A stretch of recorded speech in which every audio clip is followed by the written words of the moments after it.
On the note of the kind of perceived limited self versus the, infinite self, how do you, experientially and perceptually kind of start to bridge that gap?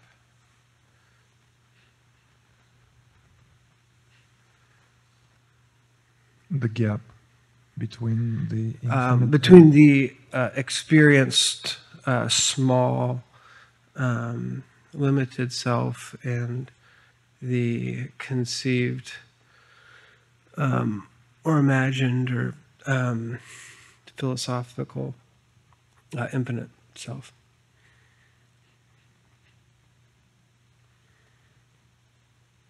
Well, let me first give you a suggestion that there is a possibility that you can have glimpses of infinite amidst your daily life.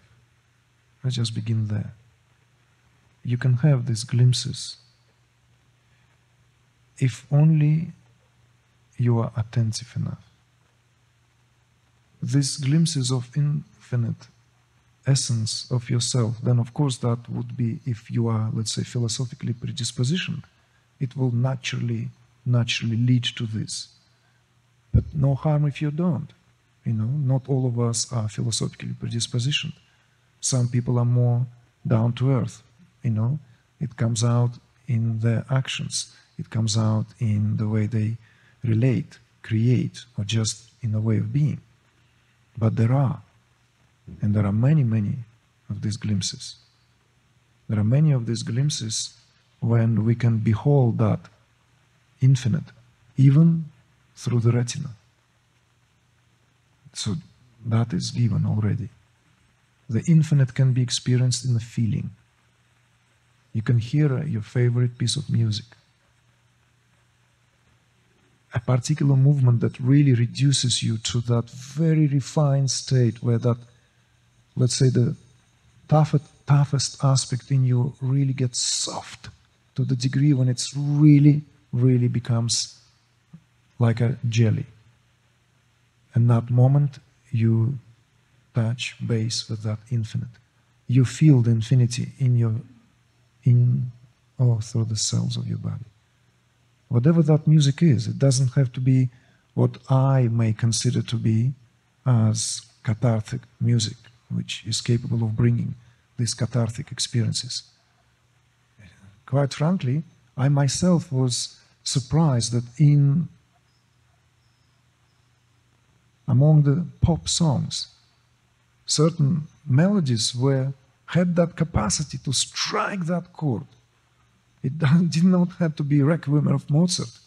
It did not have to be that aria of Bach, when angels plead God on behalf of Christ on the cross. I'm just saying that it can be a song by your favorite artist or someone unknown to it. It could be a folk song, a whistle, and it will give you that sense of infinity.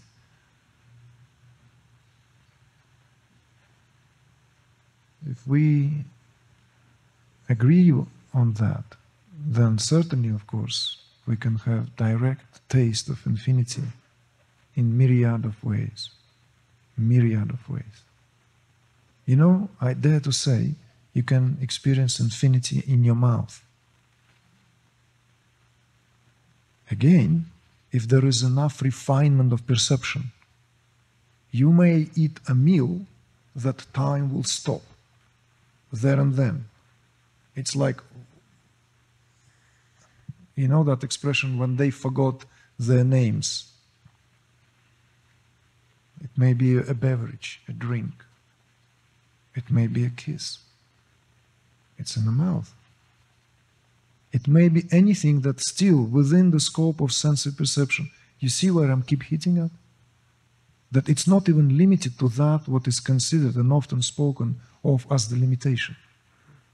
How do you refine your perception? Good question. Apprehend. Yes, good question. But let's build up that. So I like that practical approach.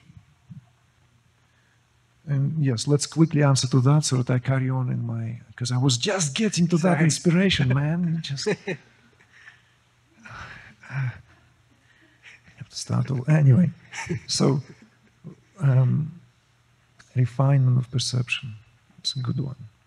How do you refine your perception? You remember that, right? If the windows of perception are clear enough, one will behold the world as it is. Perfect. And line, right? Belongs to a poet. From Great Britain. So the refinement of perception here, interestingly enough, is spoken with that reference to the windows of perception. So obviously, it's a great and very simple and very direct analogy that the perceptions can also get foggy. The windows can get musty, covered in dust and grime and so forth. It's the same. The same with our perceptual capacity. These windows of perception need to be cleaned, purified, so that there is a greater capacity to perceive. How can that be done? Well, this is why spiritual methodologies are there.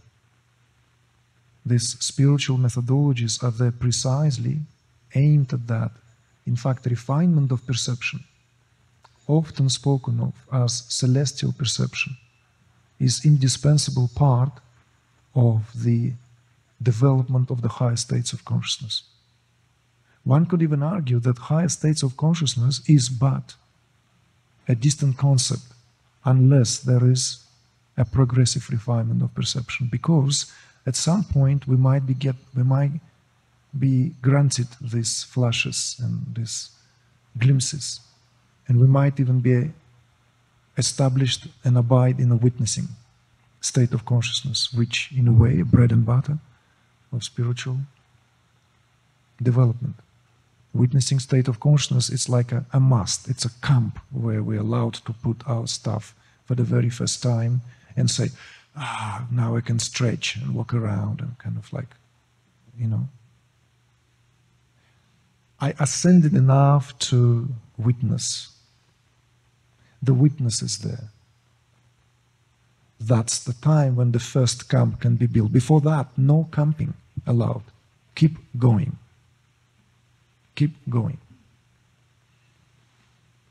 So that is to the, and then of course, the refinement of perception there is seen as the continuation of that process, so that from witnessing we can develop higher states of consciousness where that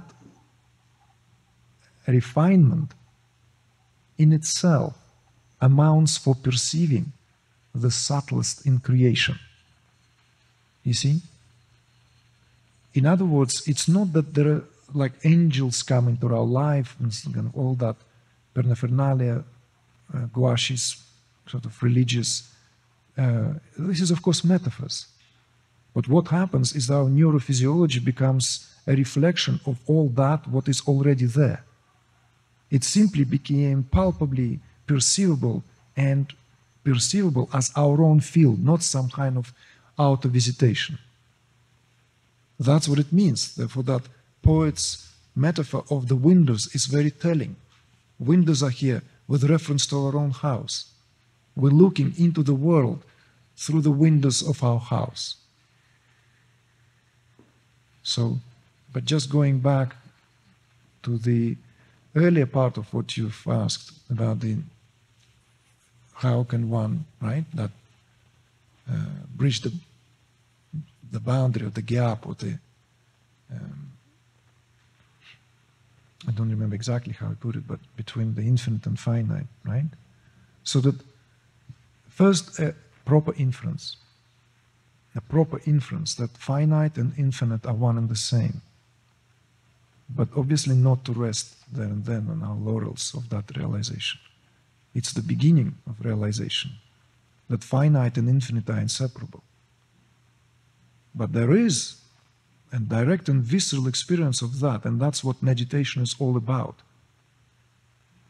Where in meditation there is a possibility to experience that at the subtlest level, and not in that way how it is, let's say, often taken for granted when that presents itself at that magnificent sunset and the sun rolls behind the ocean, or at the view of the stupendous view of the mountains covered in the early snow, or that sound of the rain on the leaves, a rustling of the leaves behind soft steps. All this infinity can be perceived there directly, palpably.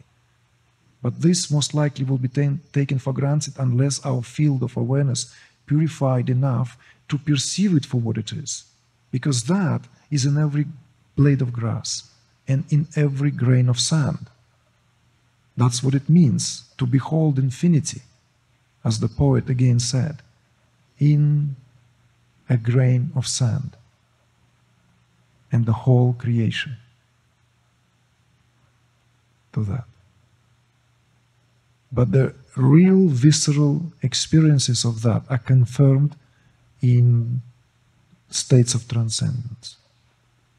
When we touch the ground, when the thought process subsides. And we need to be in habit of touching that ground repeatedly. Especially in the earlier years of our practice, this needs to be a repeated experience. Sometimes with more success, sometimes with less success. We should not give up. We should not easily, oh, it's not happening, like something I'm doing wrong. Yes, it's good to reevaluate your practice periodically. It's good to press with questions. It's good to be a good seeker. There's no harm in that. The term seeker now enjoys some negative connotations. Somehow it's like seeker is a failure. It's someone who fails. No.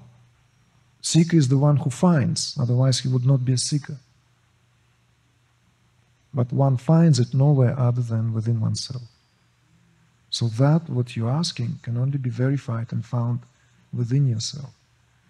And that sense of infinity it's so certain. I could even say to you, simply, humbly, based on my own experience, that the certitude of that is greater than, let's say, if I just had a sumptuous meal at the table and someone asked me, did you just eat? That may be a questionable event. But the certitude of that infinity of myself is not open to any question. This is why spiritual experiences are so uneasy to talk about in any field. You see? It's like it's so subjective. It's so subjective that this is why we live in the time of rational approach to everything, rational understanding. That rational understanding has to be verified by the data provided by algorithmic composition of the numbers provided by the scientist as the verification of our states. To me, this is nonsense. And to many others, this is nonsense. How can my state be verified by some kind of scientific inquiry? It's backward thinking. Maybe scientific inquiry have to be verified by the state of my happiness. The other way around. Every scientific damn breakthrough has to be verified through the state of bliss. Does it bring bliss into life or not? How is it sits with that? What is already given? These are questions we should not hesitate to ask. But other than that, this is the most certain of all experiences. The experience of your infinite self is the most certain. Everything else, my friend, is open to question.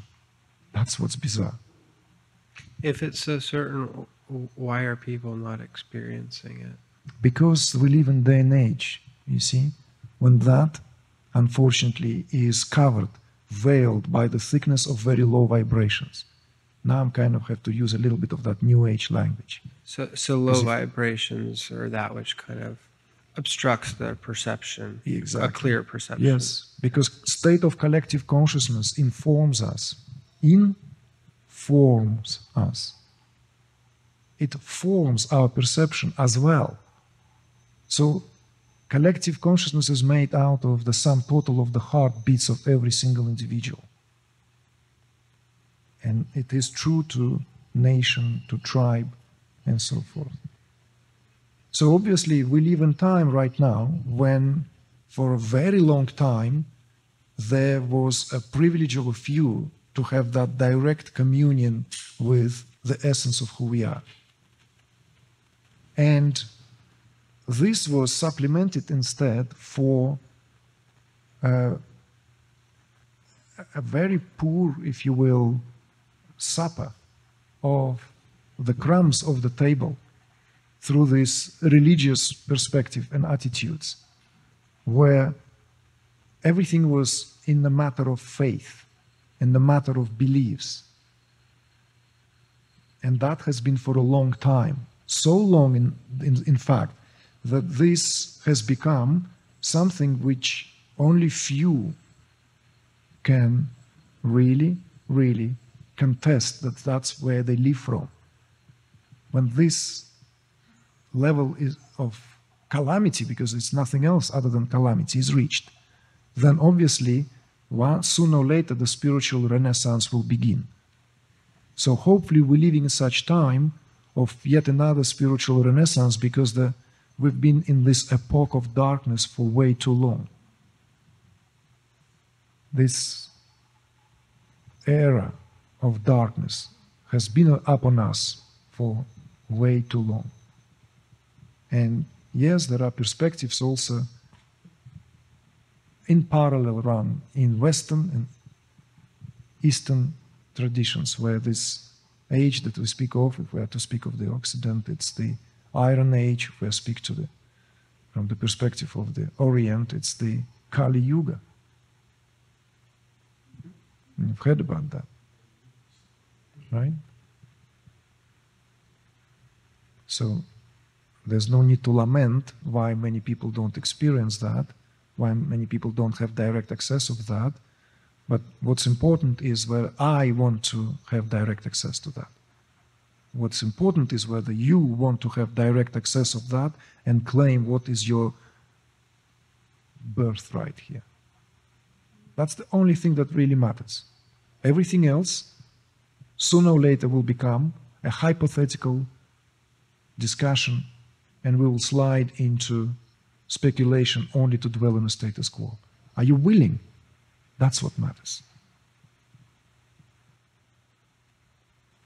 Thank you.